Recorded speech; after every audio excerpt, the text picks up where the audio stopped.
एक गांव में किसान रहता था। उस किसान को कहीं से एक बाज का अंडा मिला। उसने वह अंडा मुर्गी के अंडों के पास रख दिया। मुर्गी उस अंडों को अन्य अंडों के साथ पाने लगी। कुछ दिनों के बाद मुर्गी के अंडों में से चूजे निकलने लगे और बाज के अंडों में से एक बाज का बच्चा निकल कर आया। उन चूजों के साथ रहने लगा। वह बाज का बच्चा उनके साथ खाता पीता खेलता रहता था। इधर उधर फुदक कर बड़ा होने लगा। चूजों के साथ रहते हुए उसे कभी भी एहसास ही नहीं हुआ कि वह चूजा नहीं बल्कि एक बाज का बच्चा है।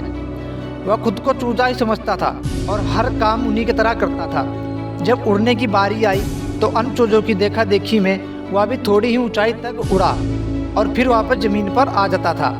उसका भी ऊंचा उड़ने का मन करता था, लेकिन जब वह सबको थोड़ी ही ऊंचाई तक उड़ता देखता तो वह भी उतनी ही ऊंचाई तक उड़ जाता था। ऊंचा उड़ने की वह कोशिश ही नहीं करता था। एक दिन उसने आकाश में एक बाज को उड़ते देखा।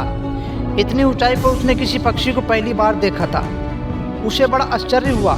उसने चूजों से पूछा, वो कौन है भाई जो इतनी ऊंचाई पर उड़ रहा है? चूजे बोले, वो पक्षियों का राजा बाज है। वह आकाश में सबसे ज़्यादा ऊंचाई पर उड़ता है। कोई दूसरा पक्षी उसकी बराबरी नहीं कर सकता।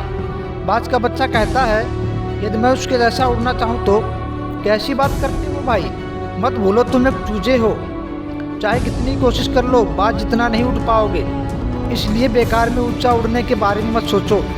जितना उड़ सकते हो उतने में ही खुश रहो।